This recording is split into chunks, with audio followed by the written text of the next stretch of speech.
This is The After Party, live with Kim McAllister. Pick a couch, grab a drink, and settle into the conversation.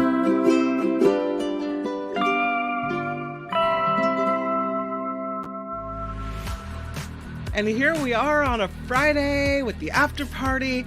That Mark Thompson show ran a little bit long, but it was worth it, and I'm glad we're here together. Thank you so much for being here. If you could click the like button, I would really appreciate it. We have some big things coming up on the show, including Tim Sika. We'll be at the movies with Tim Sika, and that's in just a few minutes. So there's a lot to say and not a lot of time to say it. I might go a little bit long on this show today as well, but I can't thank you enough for spending this last hour of the week on these shows that we have brought over from KGO. The Nikki Maduro show was a little longer today. I don't know if you noticed that. We had a great time recording that. We will be back on Monday at 10 a.m. with the Nikki Maduro show, followed by a great Mark Thompson show on Monday at starts at 11, but a little after noon, we'll have Buzzy Cohen on the show talking about Jeopardy. He's got a new book, and we'll play a little Jeopardy on the show. So that's going to be really, really fun. I'm looking forward to it. And here we are in the after party, and Tim Sika is coming up. So let me first say that I'm so grateful to everyone for even being here, and then even more so to the folks that step up and support this show. I got a couple of really generous donations. So this show today is sponsored by Paul L. and Wes T. Very generous contributions. My heart swells. I'm so appreciative for the ongoing support consistently. So amazing and kind, honestly. You can find the PayPal links and information in the show description should you choose to do that. But I just want to really call out Paul and Wes today for jumping in right away, even before the show even started, and trying to support. Speaking of Wes, yesterday we talked about that cookie cutter shark, and Wes said, you got to look up the bite of the cookie cutter shark. And I did, and I have to share it with you. So here's what it looks like. Remember, we were talking about this cookie cutter shark on trivia. That here's what he looks like, right? And then here's the bite. So what happens is he suctions on with his suction cup lips and then takes a chunk out. The reason he's called the cookie cutter is because it looks like a cookie shape has been taken out of whatever he's bitten. In this case, I think it was a dolphin. So yeah, that's the cookie cutter. And there are carcasses that wash up with like 1 million little circles all over their body of cookie cutter sharks that have bitten. Yeah, that's what a cookie cutter shark looks like, just in case you're wondering. Before we get to Tim Sika, and maybe if we have time, some of these stories, I wanted to throw down our meme of the week. Woohoo! It is the meme of the week on Friday. Here's my little slide. Look at that. I got a lot of submissions from Kathy, from William. Really excited you guys are playing along with me on this. So thank you for that. Submitted by Kathy. Beards are cool. Mullets are bad. There is a way to put the toilet paper on the toilet paper holder. Yes. Also from Kathy. Cataract is the third biggest cause of blindness. Religion and politics remain the first two. And then she sent this one too. I thought this is really cute. The body gets older, the soul, though, still rocks. I love that picture. And William sent in this one. When my grandma started doing her makeup like this, that was the end of her car keys. That's it. Thank you for playing along with the meme of the week. Should you in your travels through social media or wherever find a meme that you think is worthy, please send it on in. Kim@theafterparty.live, Kim McAllister @gmail.com, 2 M's, 2 C's, 2 L's, or kgoinexile@gmail.com. An update on Brave Little Hunter. Yeah, we have one. You know what's interesting about this case is that we've been watching as Brave Little Hunter, whose mother died stranded on a sandbar in a lagoon off Vancouver Island. Brave Little Hunter left behind, managed to swim out after days and days of people worrying that she was going to be stuck there and meet the same fate as her mother. She swims out at high tide And now the thinking is she needs to find her pod. Well, enter AI. There's a British Columbia based research company called Bay Cytology, and they're offering access to their online AI assisted photo database to local photographers and whale watching tour operators, all in an effort to connect Brave Little Hunter with her pod. They say for more than 50 years, scientists have used fins and markings to identify and track individual whales. They name them, that's how they know who they are.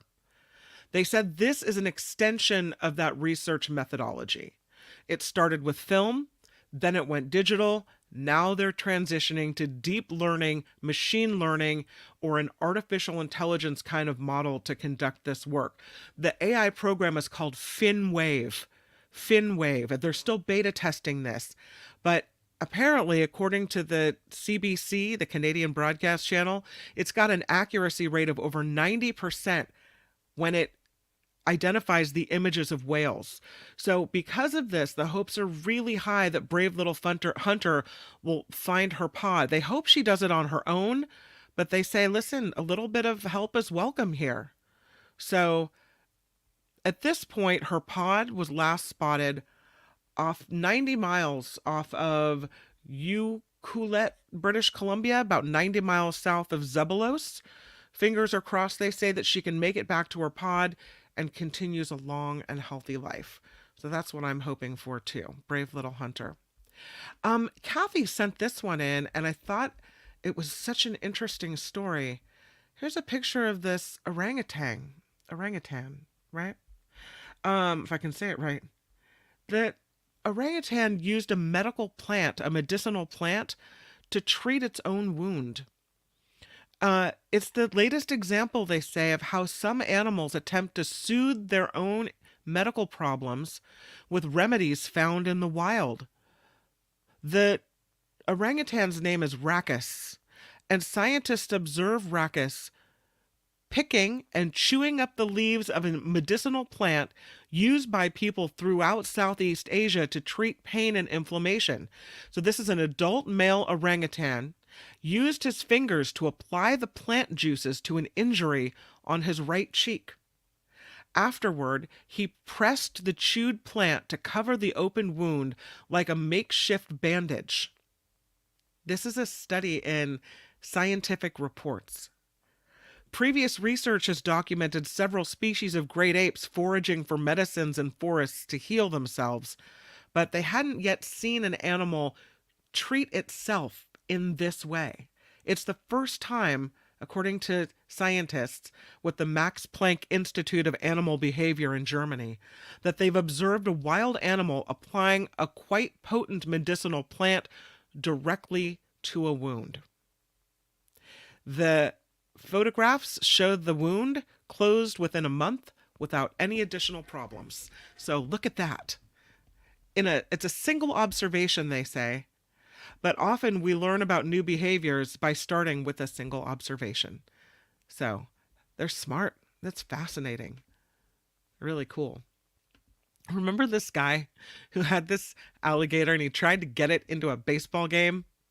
And they're like, no, you can't bring your alligator into a baseball game. But he said it's a support alligator. And they're like, no, you can't bring your alligator to a baseball game. You're denied entry. Well, sadly, Wally, the support gator, is missing. Oh no. Yeah, Wally's gone missing far from home. Weil Henney of Northeast Pennsylvania was visiting Brunswick, Georgia on April 21st, and while in Georgia, Wally, the name of the support gator, disappeared from his outdoor pen. The Georgia Department of Natural Resources permitted trapper responding to a nuisance alligator call. The creature was secured and later released in a remote location, I guess. The agent trapper's handling of a nuisance gator was appropriate and routine.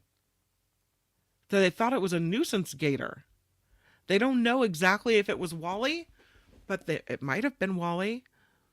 So Wally might have been seen They thought it was a nuisance gator and they took it and set it free, or maybe Wally's still on the run. I don't know. The Georgia Department of Natural Resources can't confirm it. And now there's a GoFundMe campaign that Mr. Henney has arranged to cover his travel, advising, and possible legal and vet costs to bring Wally Gator home. They're nearly a third of the way to their $30,000 goal for this. So, yeah. Wally gets a lot of attention. And maybe this is kind of partly what's happening here. I don't know. Wally's treated really kind of almost more like a dog in some ways, which is a little troubling because I don't think you can treat an alligator that way. I mean, maybe. Perhaps I don't know enough about alligators, but they put him on a leash. Here he is trying to get into that baseball game. And they put him on a leash, they walk him around. He's a fairly large-sized gator. Yeah, I love Wally's missing. So, there you go. How about this story?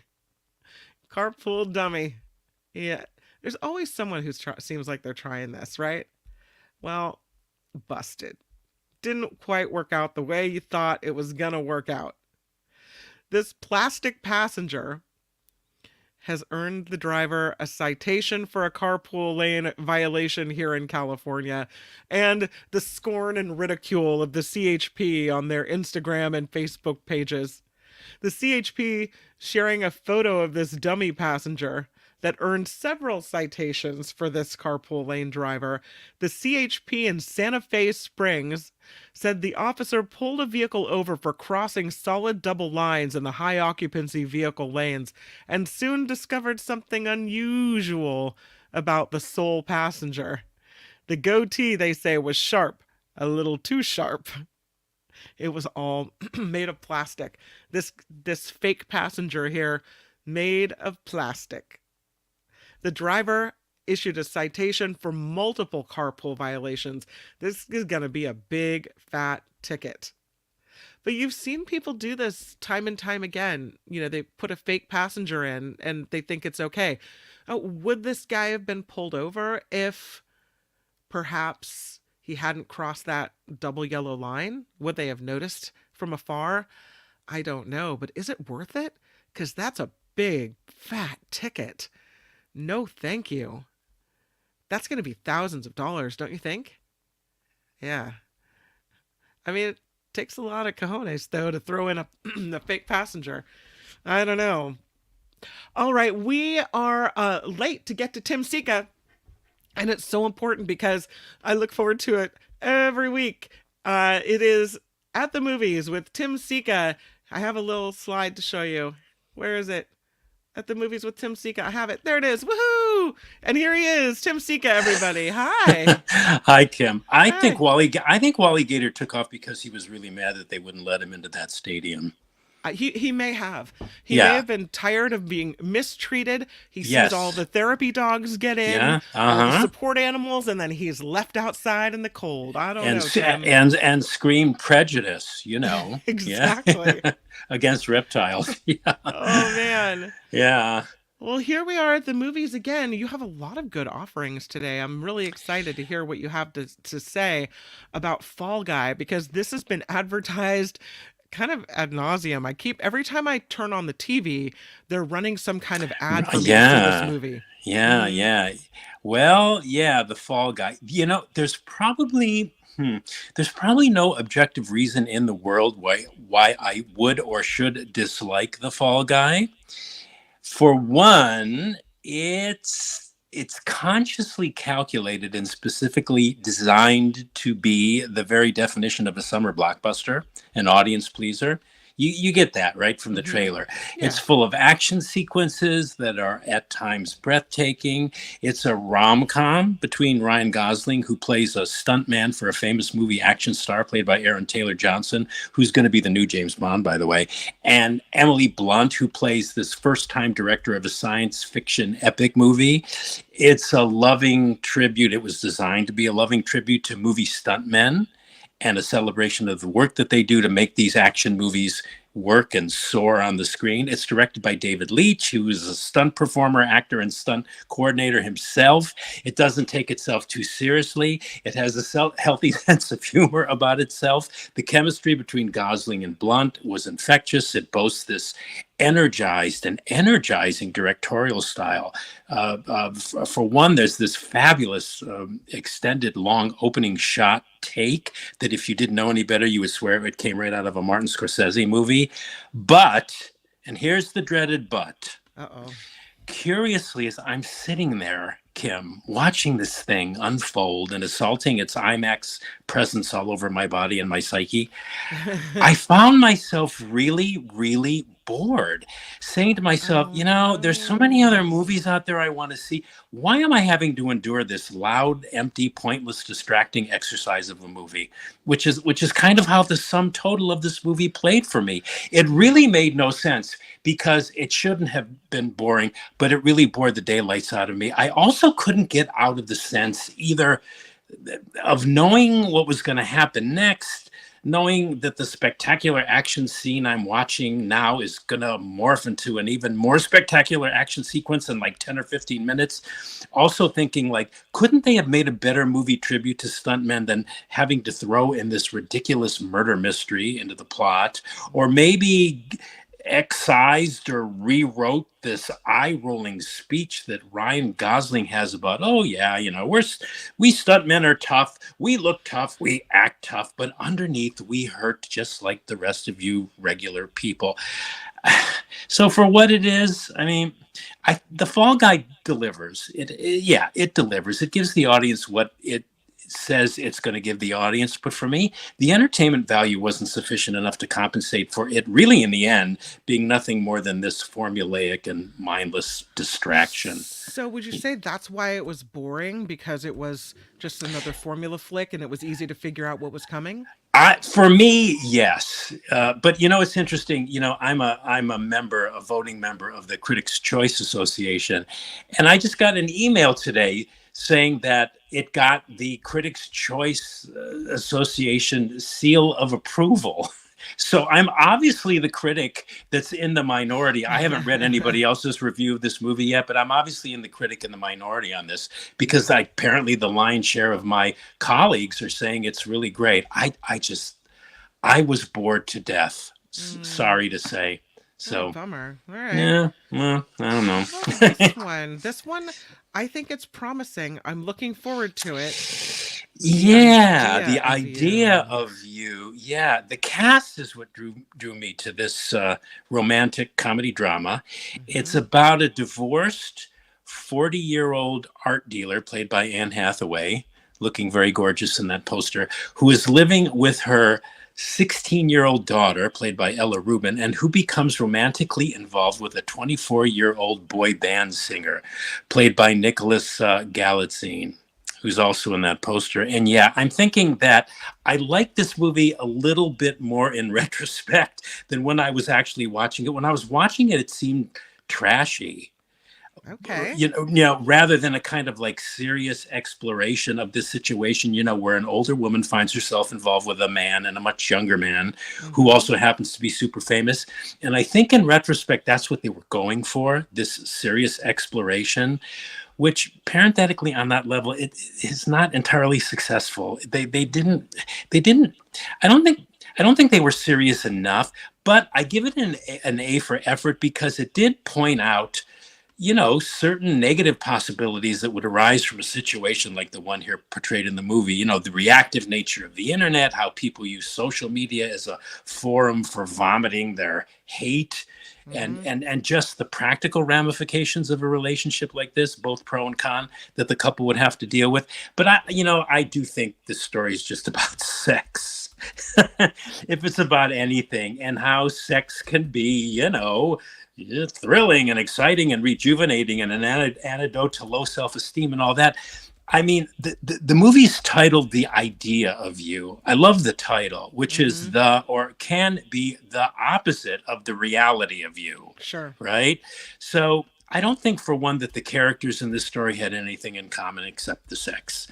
And the ending is a bit of a cop out too. It's based on a romance novel, so there you go. Maybe in the same vein of, though obviously like less controversial, like novels like 50 Shades of Grey, Hmm. novels that appeal to middle-aged women whose Yeah. fantasy is to hook up with a younger and gorgeous young guy. Maybe you'd find this movie on the Hallmark Channel or wherever the romance TV Well, channels I out don't there. think you're going to find a movie that has a lot of sex on the Hallmark channel. Oh, okay, yeah, They maybe don't do not. sex. Okay, As a matter yeah. of fact, the formula for the Hallmark movie is when they kiss, when there's a kiss at the end, the movie's over. There's no sex. Oh, There's like a really?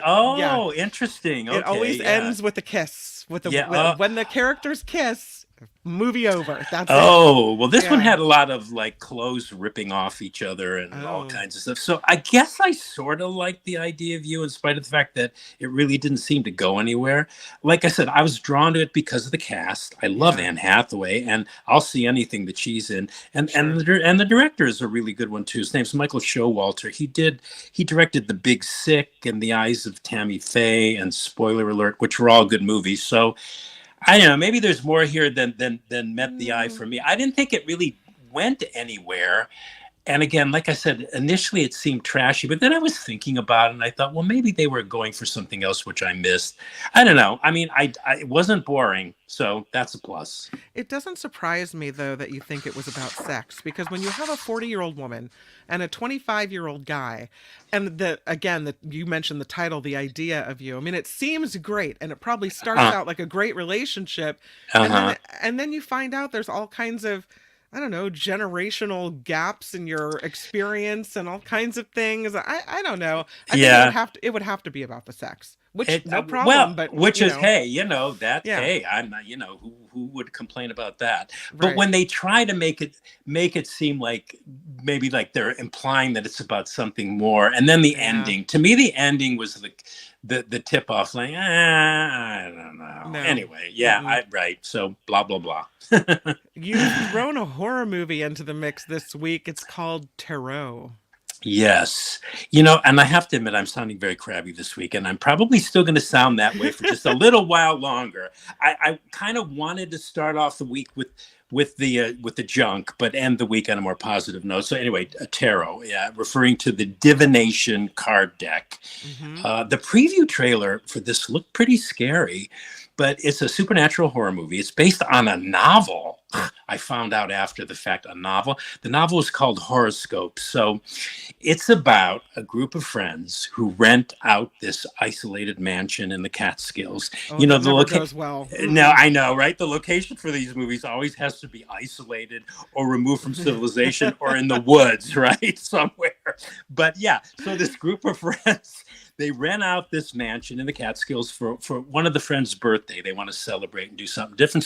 So one of the friends finds a box of very old tarot cards, which she then proceeds to use to read the horoscopes of the other friends one by one, even though she claims that using somebody else's deck is against the rules in tarot. So, duh, honey, why are you doing this? Well, because if she didn't, all her friends wouldn't be attacked and picked off in some gruesome fashion, one by one, by the evil unleashed by her having used somebody else's, and in this case, a deck that was especially cursed, the tarot deck, right? It's like, okay, why are you doing this then? Oh, yeah, because then there wouldn't be a movie, right? So, this is another one of those movies.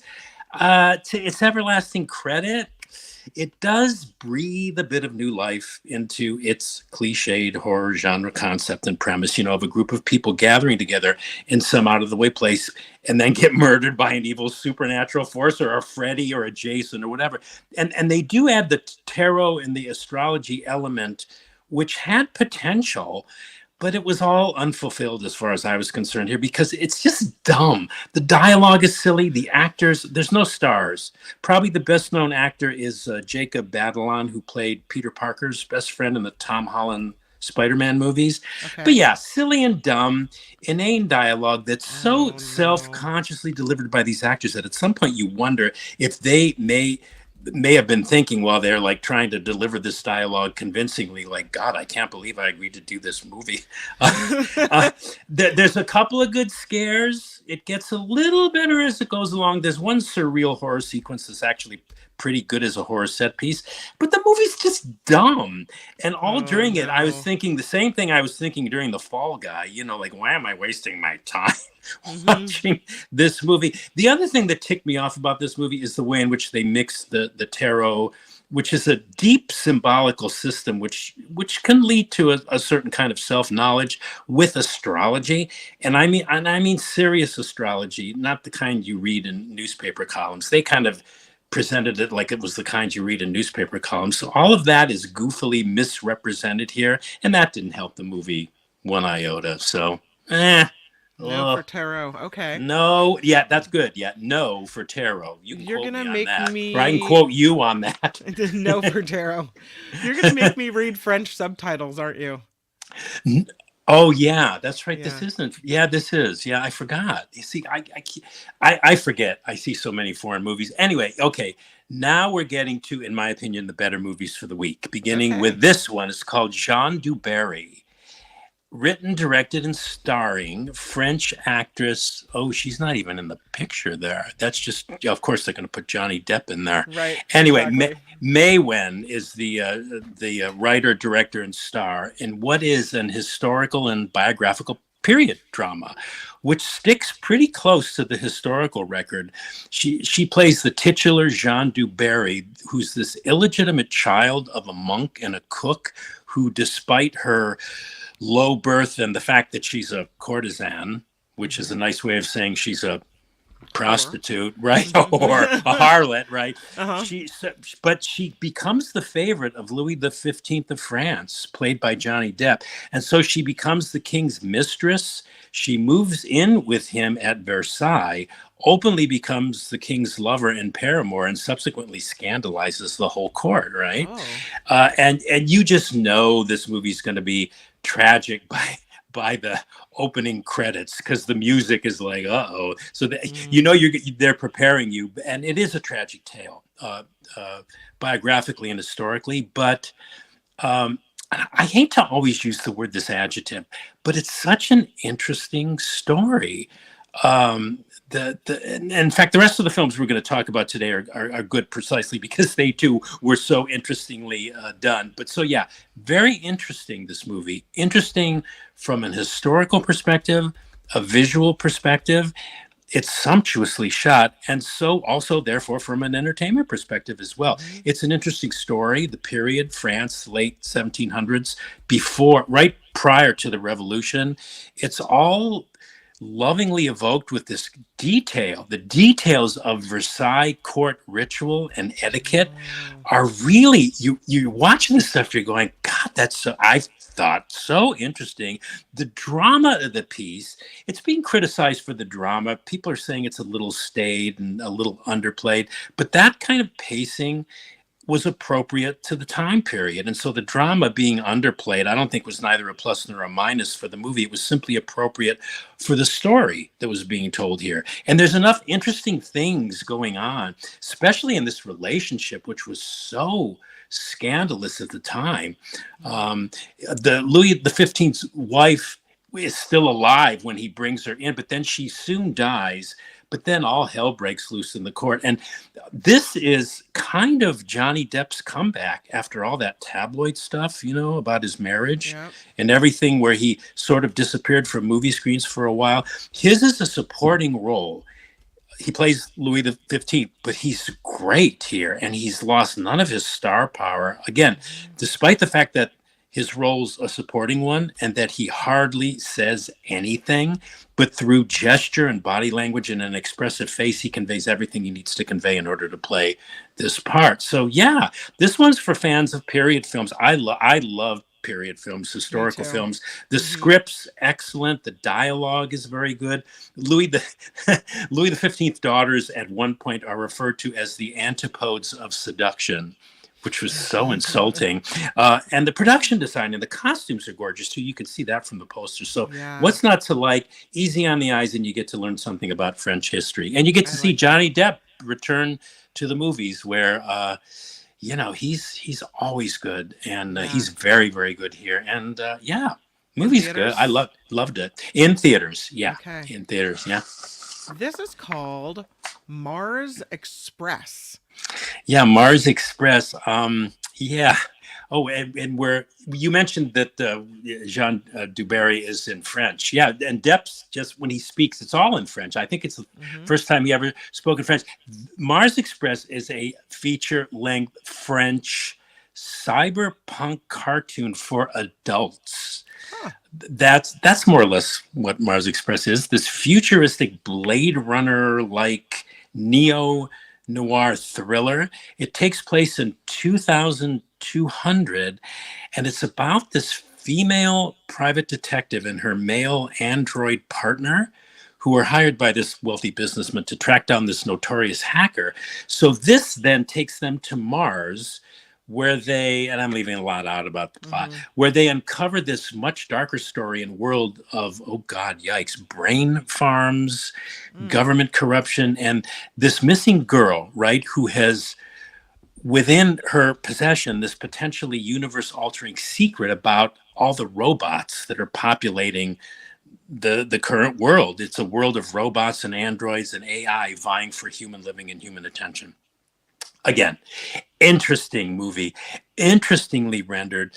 The original version is in French, which I would have preferred to have seen with English subtitles, but instead they showed us an English language dub, which it's Oh, easier to get away with animation. But I still think it loses something. It's almost like the English actors are trying to like keep up with the mouth movements and stuff, and they're more hmm, interested in like making it seem like it's not dubbed, right. but that affects the performances. But anyway, I still found the story compelling, the animation compelling, the implications of the story in terms of it possibly being somewhat predictive of our future in the way H.G. Wells's stories were. And lastly, the strength of the movie and its storytelling was that you actually felt you were in and that you were transported to this cyberpunkish futuristic place that you had never been before. That's how powerfully directed That's a Mars pretty big Express feat. was. Yeah, Yeah. And where do you ever see an animated feature cartoon for adults? Not many right. places. Well, It's here's true. one, and it's really, really good. It's That's violent, interesting. violent. I mean, it starts off with like a murder, but it's violent. I don't think it's a cartoon Mm, for kids. Older kids, yeah, high school kids, yeah, maybe, but hmm. not for little ones. No. But This anyway, next. it's very good. It's very original, and yeah. Again, I like things that I've never seen before because I see Hmm. so much, and this was something I never really saw Yeah. before in animation. So I really liked. It's called Mars Express, and it's in theaters. This next one is called Turtles All the Way Down. Yeah, this may be my favorite movie of the week and the most interesting. Here I go Hmm. again of them all. It has the weird, curious title of Turtles All the Way Down, which about two-thirds of the way into the movie, Kim, is explained. I don't know if we'll have time actually to explain that title, even if we should explain the title, but we'll see how this goes. But this is a very impressively directed film by Hannah Marks, another feature film directed by a woman. I mean, Yeah, love it. yeah, it's great, and it's based on this John Green novel of the same name. John Green also wrote *The Fault in Our Stars*. Did you ever see that movie? It's a Mm, romantic comedy movie, romantic drama, a romantic tragedy of young people. Anyway, this is his I don't follow up to remember. that hugely popular young person's novel. But Turtles All the Way Down, it centers on a 16-year-old girl. Her name is Asa Holmes. She's an Indianapolis high school student, superbly played in this movie by Isabel Merced, who's afflicted with obsessive compulsive disorder and Mm, anxiety. And it's about her search for this fugitive or missing. This is where the story got a little weird in the beginning. I'm going, where is this movie going? But she's looking for this billionaire because there's $100,000 reward, but at the same time she begins a relationship with that billionaire's son. So it's really a story, in a way it's a story about mental illness, inspired by the kind of mental illness that affected the author of the book, Tom Green's life, since he was a kid. So it comes deep from this personal experience of the author, and so it has this strong ring of truth about it. And it's about how this OCD anxiety disorder affects this 16-year-old girl's life and the impact that it has on her relationships. And I actually think the least said about the plot and what happens and what you can expect, the better. But it's a remarkable film. Acting, writing, direction, all top of the line. And its message that love is how you become real will move you to tears. It moved me to tears. So Wow. I Okay. highly recommend. It's called Turtles All the Way Down, and it began streaming on Max, formerly HBO Max, as of yesterday.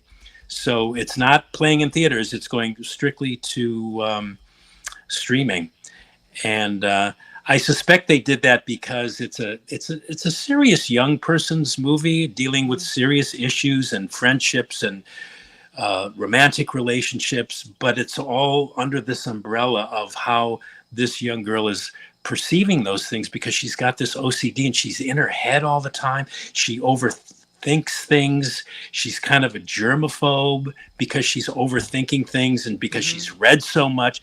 It's kind of heavy, but it's also kind of funny and light too. And the relationship between this girl,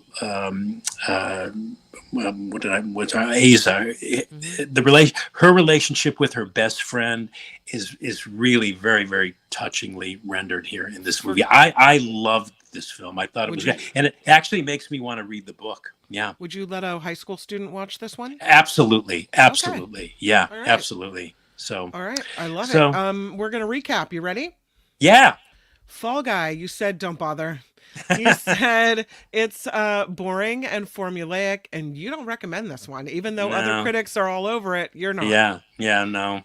No, the idea of you. You said it's about sexy time. You didn't love it, but you didn't hate it.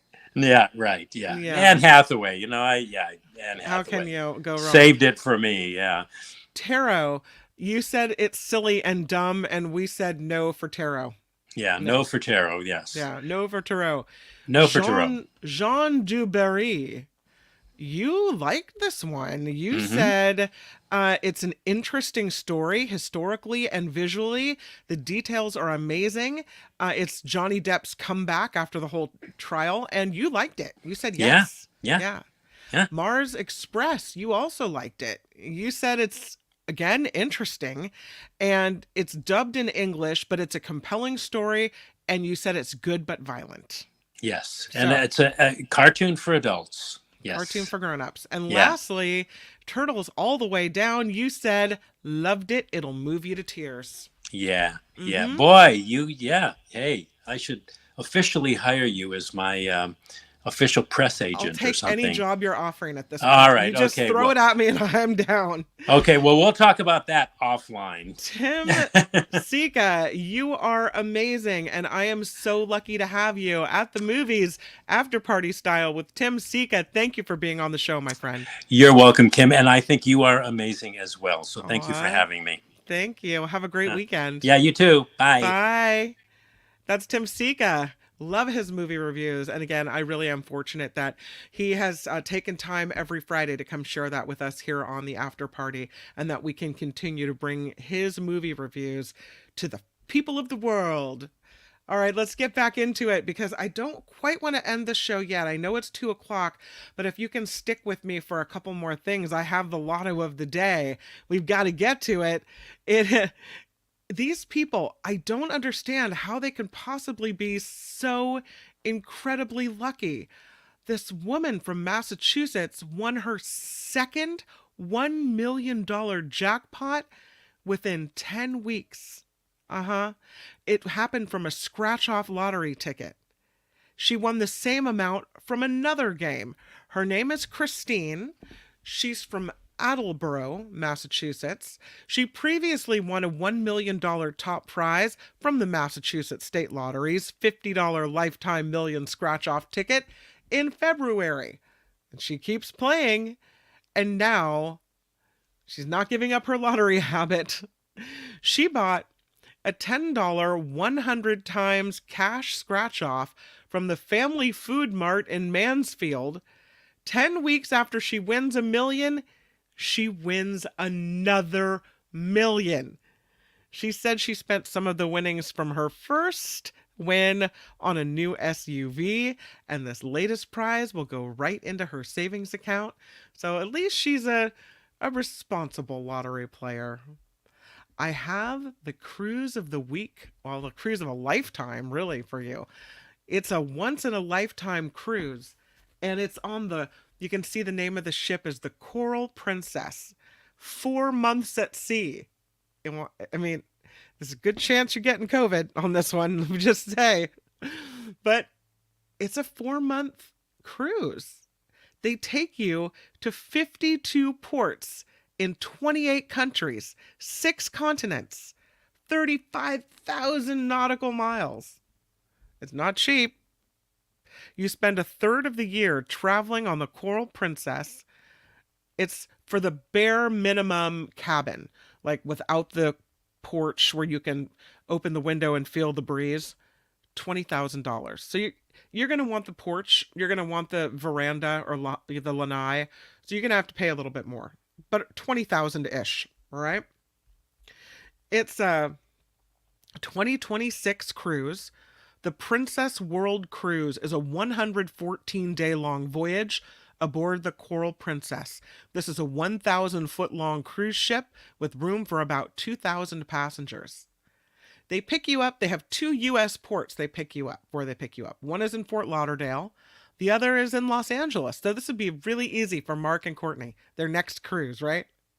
I sent this to them last night. Courtney's like, yeah, thank you. I don't know if we're going on that, but the if you book it before October 31st of this year, you get the premier package. So you'll get free Wi-Fi, premium alcoholic beverages, once weekly specialty dining, unlimited casual dining, unlimited fitness classes, and reserved theater seating, among other perks. Princess says those with early bookings also come with onboard credits, special discounts, and free transfers from local airports. So there you go.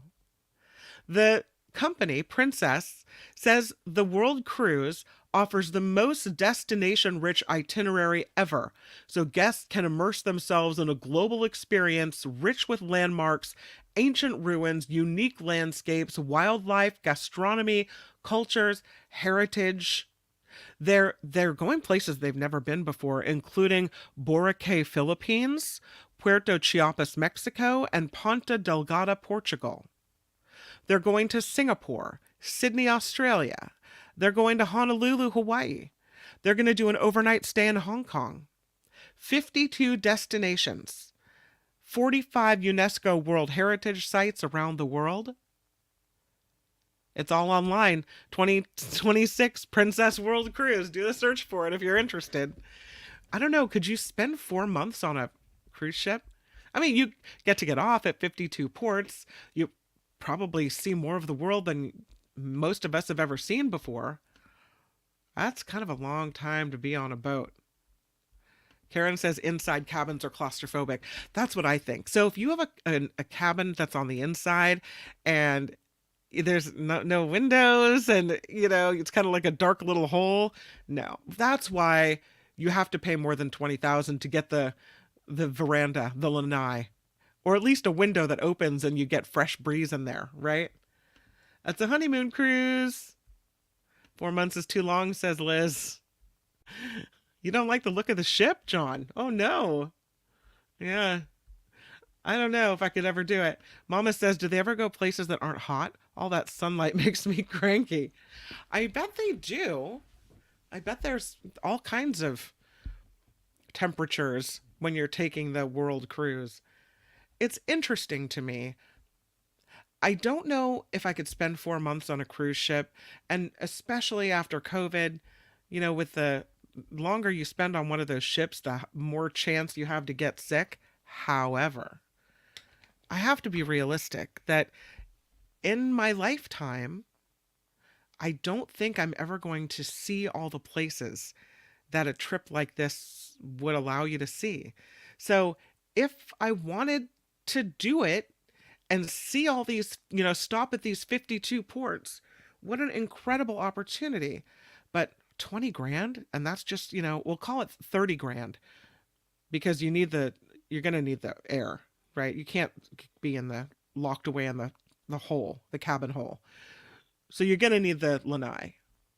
That's a lot of money. Yeah, 4 months. Too many people for Josh. He's not going. Not doing it. No, thank you. Not my cup of tea, says Susan. If I won the lottery, says John, I'd do it. I mean, it is. It's a, you know, get all the traveling done. Boom, boom. You've seen all these places you haven't really explored. I mean, getting off for 3 hours on a port is not really an exploration. But Mama's still wanting to go somewhere cold. Can't afford it, but I want somewhere cold. Yeah. Let's move to, speaking of travels, if you're in Los Angeles, you can go to a Motel 6. Does that look like a Motel 6? Well, if you're in Los Angeles, what they're doing is decorating a few rooms with a theme. It's a Garfield theme. The Garfield themed room is coming soon to Motel 6 locations in Southern California. They are trying to say that they are welcoming pets for free. And they have been welcoming pets for more than 60 years. And so they say the Garfield room will help take their love of four-legged friends to the next level. It's a cute marketing plan. I could see it, right? And so they're doing this thing where they're decorating all these rooms in the Garfield theme. They also are having this Garfield promo coincide with the release of the movie, the Garfield movie. That comes out May 24th. They have appointed Garfield as their first ever chief pet officer. And Garfield has crafted his own premium suite at Motel 6 Hollywood. The redecorated room is decked out in orange decor. It has cat towers, amenities for dogs and cats, plushies of Garfield and Odie, and more. This Garfield movie-themed suite in Hollywood can be booked May 21st through mid-June. It's $150 to stay in the Garfield room. The Garfield-themed room experience will be available at 10 additional Motel 6 locations nationwide, and that includes Carson and Inglewood in Southern California. If you're interested in this, you can find it at motel6garfield.com.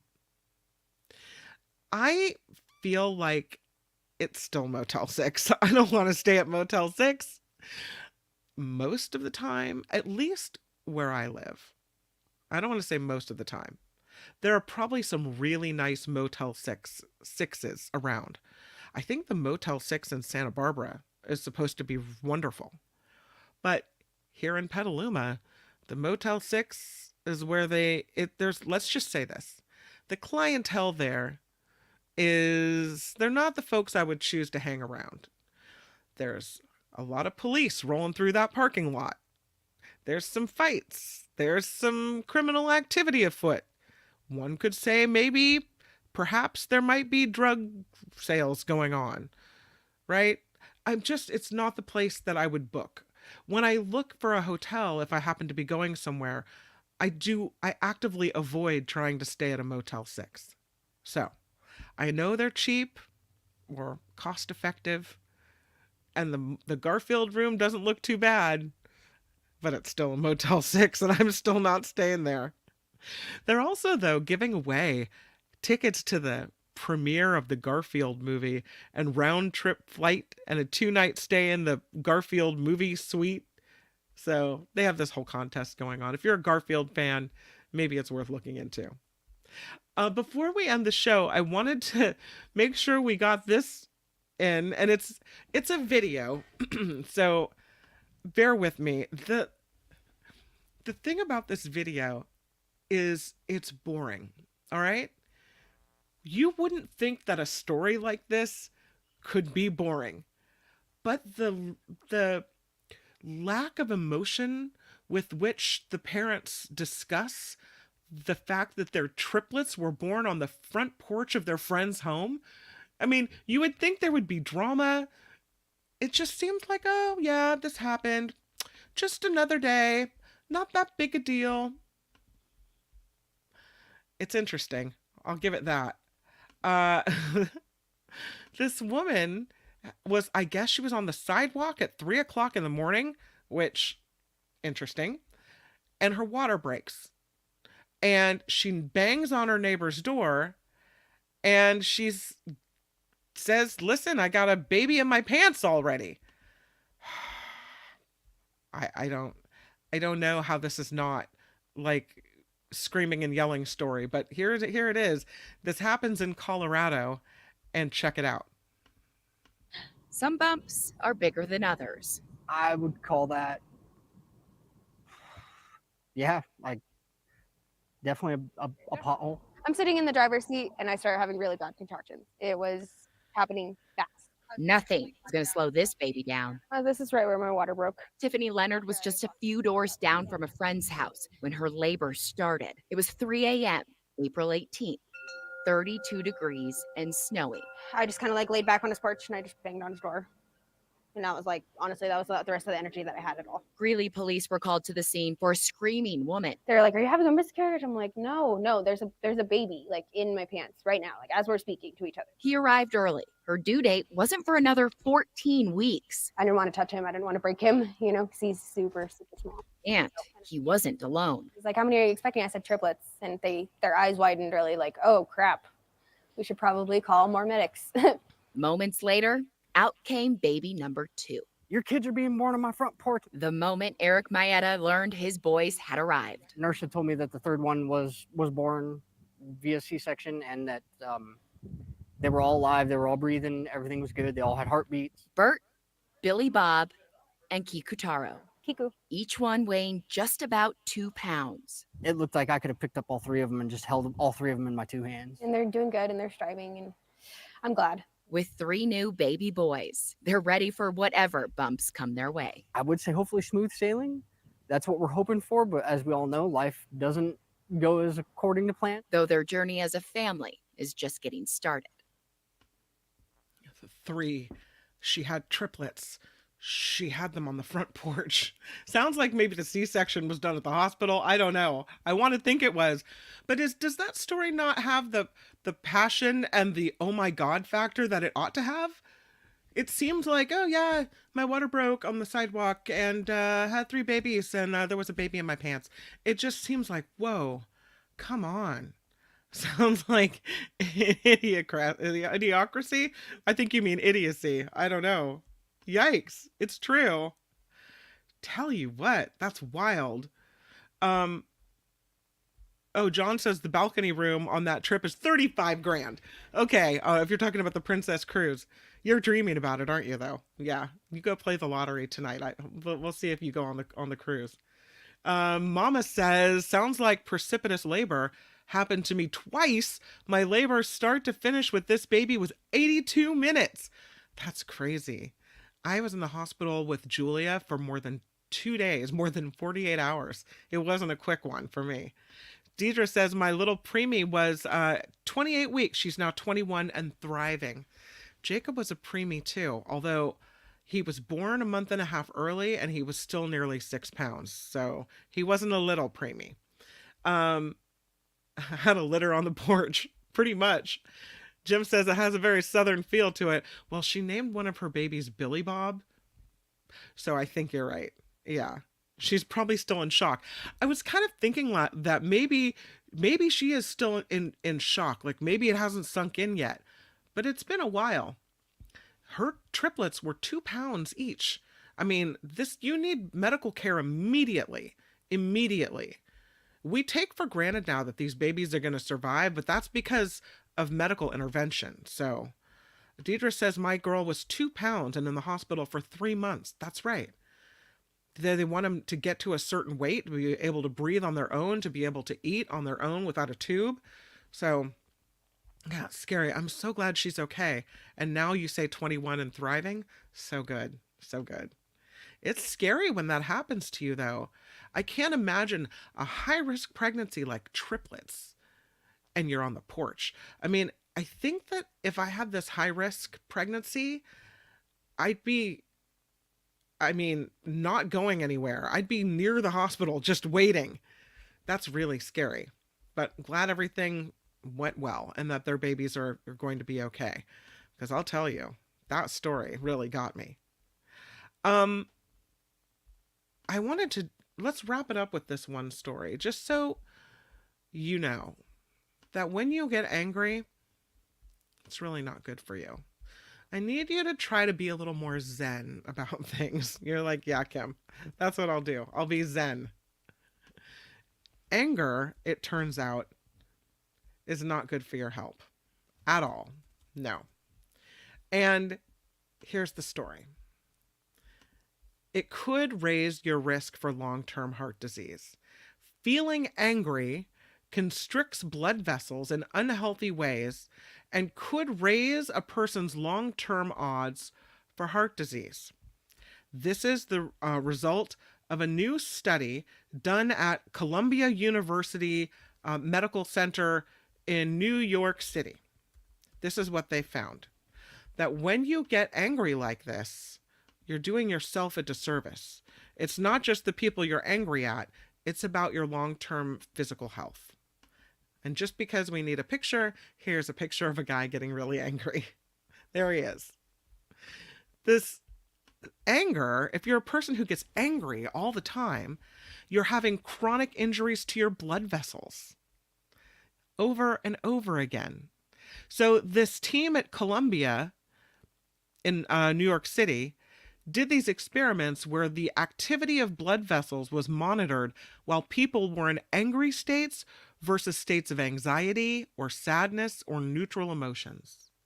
And what they found was that an angry state of mind was tied to temporary inability of the blood vessels to dilate or relax, as they should be able to do. And the effects of it lasted up to 40 minutes after the angry outburst was over. So even when you're calming down, your blood vessels are still constricted.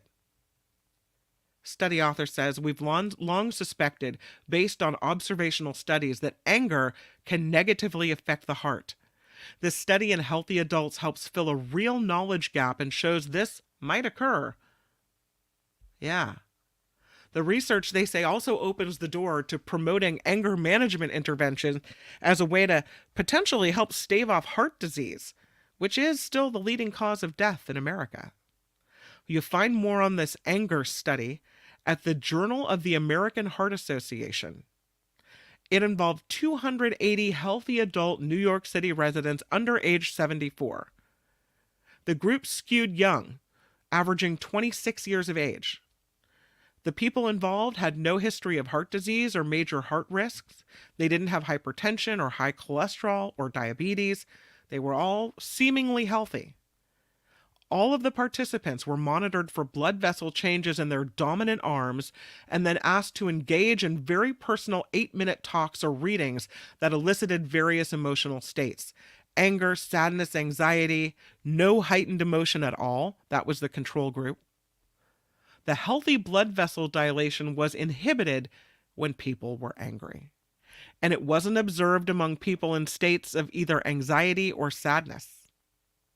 The researchers said impaired dilation, or being able to be in a relaxed state with your blood vessels, is often a precursor to dangerous buildup of fat on artery walls known as atherosclerosis, which can raise your odds for a heart attack or a stroke. So it's these anger-linked injuries over time that could eventually cause irreversible effects on vascular health and eventually increase your heart disease risk. They don't know what the causation is what the link is between how anger impairs your blood vessel dilation. Whether it's your nervous system or whether it's stress hormones, they don't know the mechanism. And they don't know if positive states like joy, laughter, could maybe counter the effects. So maybe you have a couple angry days, but then you have a couple joy-filled days. Does that counterbalance? No. Yoga, deep breathing, cognitive behavioral therapy, all pathways to a rage-filled life. Book on um, on Buddhism, how to be Zen, right? All these things might work. But I think that's really interesting that it's not just the anger in the moment, it lasts for a while and could actually injure your vessel. So we all need to chill, right? Keep it in the party, keep it aloha, keep it mellow. That's what we're doing.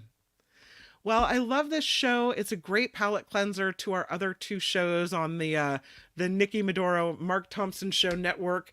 It's a way to do that, to chill out and calm down. So I'm glad we have this time together. Huge thanks to Tim Sika for being here and for the wonderful movie reviews that he provides every week. Huge thank you to everyone who contributes to this show. And that today includes Paul L. and Wes T. I'm so thankful for your contributions to the show. I'm seeing if anybody else. No, not today, not yet. But there are ongoing contributors, and very grateful. I'll show you the cards just so we get everybody's name out there today, because I do want you to know how much I appreciate you for keeping this show rolling. It's important to me. I really have fun doing it. So thank you so much to everyone. If you see your name up here, it means I have you as a current contributor to the show after we switched over and had to go with all new accounting information. Huge after party aloha to you. And thank you to Kathy and to William for the submissions for the meme of the week. I appreciate that as well. Have a really good weekend. Make it a good one. It's going to be lovely out.